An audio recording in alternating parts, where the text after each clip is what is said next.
Ang legit na chika, ito na yun! Chika! Walang filter, walang edit. Chika! Hindi ito fake, hindi ito lame. Chika ni Sisa!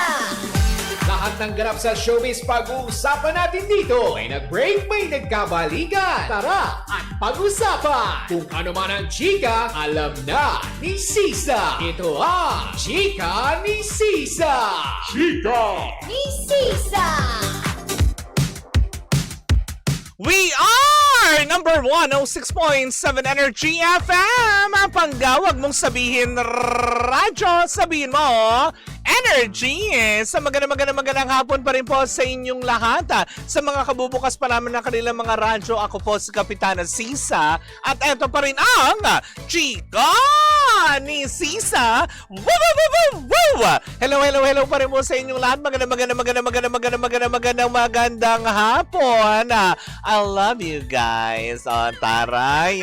Hindi ko na patatagalin pa dahil ilang minuto na lamang ang aking nakaambang kaagad yung puting telon sa harapan ko. So eto na, tutungo na tayo sa next chika. Pero bago ako tumungo sa next chika, yun nga, kasi kanina yung nasabi ko, Asian Hunters, Asian Treasures pala yun. Yung pinagbidahan ni Angel Locsin tsaka ni Robin Padilla sa GMA7 before. Oo, nakakaloka. Ang hirap niyan, ano? Pag ganyan talaga, walang mananalo kapag pag politika yung pinag-usapan, tapos may kanya-kanya kayong may kanya-kanya kayong opinion at kanyang-kanyang paniniwala, 'di ba? So might as well na lang pag politika ang pag-uusapan, drop the subject, ganon na. Kaya minsan pag may mga nagtatanong, ikaw ba Sisa ganito, ay ibahin na lang natin. Tanungin mo na lang kung anong kulay ng panty ko, ganon. Panty ko! O kaya tanungin mo na lang kung nagpapanty ka ba Sisa, ganon. Yan na lang pag-usapan natin. Kaysa alam mo yun, magtalo tayo tapos at the end of the day, hindi naman nasolusyonan yung problema, nagkagalit pa tayo. Yung mga ganon, hindi ba? Ang tawag na lang dyan, ibigay na lang natin yung respeto para sa isa't isa. Pero eto na nga, ang ating pangalawang chika! Nakakaloka to the highest level dahil wala pa namang kumpirmasyon, hindi ba? Pero maugong na pinag-uusapan ngayon all over social media na hindi ko naman malaman ba't kailangan pangunahan. Diba? Sabi nga nila kasi minsan pag pinangungunahan na ichika, minsan nauudlot. Diba? Yung mga kumbaga parang nauusog. Yun yung term nila, diba? Nauusog daw ng bonggang-bongga yung isang proyekto. Pero maugong na pinag-uusapan nga daw na may niluluto daw ang ABS-CBN nga ba? Pwede itong klaruhin ulit ang ABS-CBN kung totoo man, diba? Para ma-confirm natin kung totoo yung balitang lumabas. Na may niluluto daw na reunion project between Catherine Bernardo and Daniel Padilla. At ang chika daw, para daw bang through Cathy Garcia Sampana, siya daw ang pinapakausap kay Catherine Bernardo na umoo daw sa project. Ay, ang taray. So, ibig sabihin na ito, kumbaga parang kumbaga parang another project, another blockbuster movie ba ang gagawin na ito? Kasi nga, ang blockbuster director ang pinapakausap. Bakit? Ayaw na kausapin ng mga management, ganon, yung dalawa. Nakakausap naman sila siguro ng maayos. Diba, yung mga ganyan. Pero ito usap-usapan pa lamang all over social media na wala pa naman pong konkretong basihan at wala pa pong official statement na nilalabas ang ABS-CBN maging ang mga taong aking nabanggit kanina. Ito ay pawang kuro-kuro pa lamang ng mga tao pero sabi nga ng ilan, diba, kapag may chika, ibig sabihin may pinagmulan. May mga bida-bida na naman na nagkwento kung kanino kaya nag-leak ito. Hindi ba Cleo charot, diba? Sabi niya, yes, wala talaga kap. Anong wala talaga, be? Yung yung panalo kapag ka-politika pinag-uusapan. Oo. Pero yun na nga, yung regarding dito, I don't think naman kasi 'di ba, parang busy pa naman din si Catherine Bernardo ngayon kasi 'di ba, parang may someone someday sila nalalabas. Pero pansin nga ng mga tao, ba't parang ang active na nagpo-promote ngayon si Ma Salvador, si James Reid. Asan si Catherine? O, 'di ba? Hindi na si Fiang ang hinahanap, si Catherine na.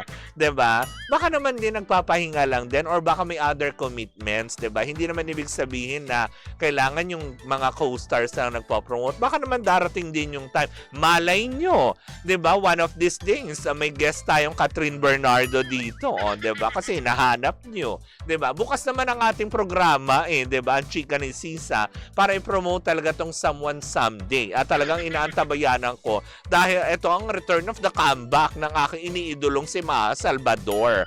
'Di ba? After no, basta lagi pag teleserye talaga at nandun si Maha, nakikurious ako kasi kung ano na naman kaya ang atake ni Maha Salvador lalo pat dito sa Someone Someday. Medyo, 'di ba? Interesting yung kanyang karakter dito, 'di ba? Tapos samahan pa ng Catherine Bernardo.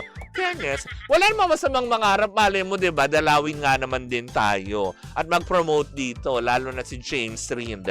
Ay, pa nagpunta dito si James Reid, kakantahan ko talaga siya, 'di ba? Kakantahan ko siya ng Naniniwala na ako sa forever, simula nang pinautang kita. Charotin. Kanta yun na. Kanta yun na may mga utang. Iba yung kanta, bakla ka mali. Hindi yung kanta ni...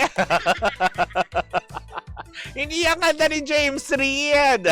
Diba? Pero yun yung mga yan yung mga sumikat na kanta naman na naalala natin pag si James Reid, diba? Marami silang pinasikat, diba? Na kanta ng kanyang dating ka-love team na si Nadine Lustre. Oo, diba? Sabi niya, yes ka pa. Feel free sila na mag-promote. Oo naman, open. Sabi niya, pinautang talaga ka. Hindi! Yan lang yung yan lang yung kanta doon sa mga, kasi alam mo yung 2 linggo na lang, mag-August na naman. Tapos, yung utang parang kinalimutan, diba? Kaya, yun ang magiging official kanta nyo lagi kapag naniningil kayo, diba? At least ito medyo, malumanay na paniningil, diba? Diba? Naniniwala na ako sa forever, simula nang pinautang kita. Diba? Yung minsan yung mga pinautang mo, sila pa yung galit sa'yo pag naniningil. Aba! Nakakaloka. Pero yun nga, diba? Mabalik tayo doon. Ito ay spekulasyon pa lamang po na nag-circulate. Kung may katotohanan man, then why not? Wala naman sigurong masama. Kasi both parties naman, masaya na sa kanilang mga personal na buhay. Si DJ mismo, hindi na rin masyadong ganon ka-open when it comes sa relationship nila ni Kayla. Maging naman si Catherine Bernardo, kung meron mang namumuo, 'di ba, na hindi sama ng panahon, bakla ka ng taon. May namumuong magandang relasyon or higit pa sa pagkakaibigan between her and Mayor Mark Alcala. Then, hayaan na lang natin kasi trabaho naman to. Tsaka, syempre, diba, at the end of the day, diba, matagal na rin hinihintay ng Katniel fans na muli nilang makita yung kanilang mga iniidolo sa isang proyekto, mapapelikula man yan o teleserye.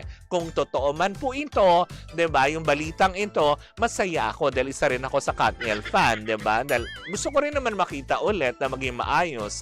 Kasi parang yung huling pelikula nila, yung The House of Us, na talaga naman tinangkilik talaga ng buong sambayanan yon, hindi ba? At habang lumalabas na yung andito na kaagad yung puting telon, ako'y magpapaalam na at ira-wrap up ko na kaagad to. Diba? So, alamin natin yan. Magtatanong tayo sa ating mga connections. Wow, connections! Diba? Na kung may katotohanan nga ba yung naglalabas ang balitang ito, well, aalamin natin yan para makumpirma natin. Gaya ng sinabi ko, kung totoo man to, why not? Kung hindi naman, well, wala naman sigurong masama if ever na isang araw dumating yan na alam mo yun, totally healed na sila at willing na silang makatrabaho ang isa't isa, then so be it, diba? Anyways, nako mga pangganyan po muna ang ating tsikahan on a Monday afternoon. Muli po ako po si Kapitano Sisa. Bukas po ang tabayanan nyo kami dyan sa may Santa Cruz Central Market, Mercury Drugstore para sa Huli Kapangga kasama ng MX3. Sa MX3, dito ako, believe! Tuloy-tuloy pa rin po ang ating tugtugan dahil susunod na si Baby Toby para sa programang FRC. Dito lamang yan sa number 106.7 Energy FM.